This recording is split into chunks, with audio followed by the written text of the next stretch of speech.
Namaskaram Sadhguru. Can one use sexuality as a means to reach one's ultimate nature? Is sexuality a route to the divine? If you want to look at it that way, everything can be a route to the divine. Everything in the existence, every atom in the existence can be a doorway to the divine, if you know how to open it. In that sense, yes, sexuality also is a door to the divine. The reason why somebody might have talked about it is because in many ways it is a certain amount of your life energy is dedicated to your sexuality. Unless you transform it naturally to ensure that the reproductive activity happens and the race is preserved, the human race is preserved, a certain amount of your energy is naturally dedicated to the sexual process. In terms of survival, procreation is an important part of survival, because survival is not just about your body, survival is about survival of the species. So, when the survival instinct is about the species, naturally sexuality has a certain dedicated energy towards it. Unless you can consciously transform it, it is on in the system. You cannot deny it. Maybe it is on to different extents in different people, maybe not to the same extent. In some people it may be very strong, in some people it may be just a passing phase.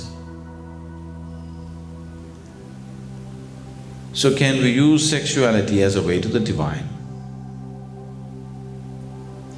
I would advise that you handle sexuality as sexuality, rather than trying to make it into a spiritual process, because that involves extreme discipline, which you are not capable of.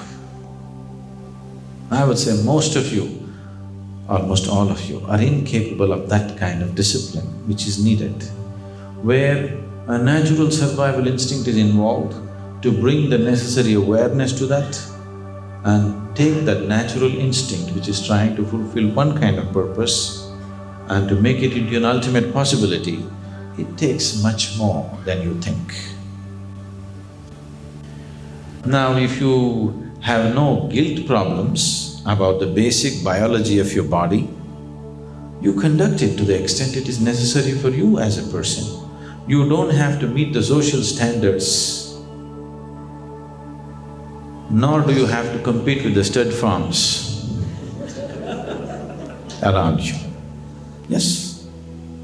As a person, to what extent is your need, you please see that. Don't set social standards to it. If you go by this, if you do not get involved with what's happening in the social standards, you will see most of you need very little sexuality, actually. People are egged on by what's happening around. They think if they're not like how everybody else claim to be, then maybe they're not living a normal life. Because of these ideas, they are trying to do things which are not essentially them. If you go by your own natural process, you will see most people need very little. Only a few people are hyped sexuality. Rest of them, it is not such a strong thing, it is there, but it's not such a strong thing. Once it happened, a 92-year-old man went to the doctor. The doctor gave him a clinical checkup, and he said, "Your blood pressure is little on the high." So immediately, this 92-year-old man asked, Does it mean I have to give up my sex life? The doctor asked, "Well, which one? Thinking about it or talking about it?" The world is thinking too much about it. They're thinking too much about it, it's unnatural. Sexuality is just a small part of you. Even in this physical body, sexuality is just a small part of your body, isn't it? Why has it become so big? Simply because of wrong ideas. First of all, you have not accepted the simple biology of a man or a woman the way it is. You're trying to make it something other than what it is, isn't it? If you just look at the human body just the way it is, there isn't too much sexuality to it. But now it's all gotten twisted out in people's mind because the ideas of right and wrong, guilt and punishment and whatever nonsense, it's become so big. If you simply accepted it as a part of your life, it would be a very small part of your life. Then you wouldn't be thinking how to use your sexuality to reach the divine. So many other things are playing much more important role, isn't it? Food, going to the toilet, more involvement than sexuality, isn't it so? Why did you not think, can I use my going to the toilet process as a way to the ultimate? It's more essential, isn't it? Isn't it more compulsive? Isn't it more compulsive? Then why did you not think how we can use peeing as the way to the ultimate? Such an idea never came, isn't it? Because nobody ever told you that you have to feel guilty or right or wrong about your toilet problem.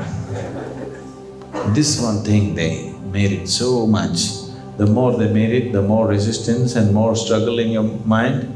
It's filled your mind, that's the problem.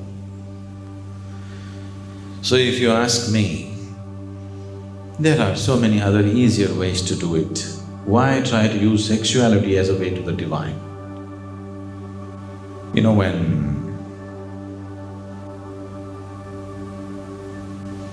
we started the business activity in Asia, we were thinking of what names to give for this. They had come up with many names. I said, no, all that, we'll call it Isha Business. They said, it's too direct. I said, I want it to be direct. Because if you say anything else, people will have all kinds of ideas. People believe Isha can be doing only service activity, and if you do business, people will come to do business with you and expect you to do dharma with them. So with the very name I wanted it to be very clear, Isha Business. We are doing business, don't have any questions about it, nor do we have any qualms about it. So the same with you. You handle your spirituality separately, your sexuality separately, they're not connected. Can I connect them? Yes, you can connect everything to spirituality, possible. I'm not saying no. But why choose a difficult route? Why choose a route where there is so much compulsiveness and try to make it conscious? Instead of that, there are easier ways to become conscious.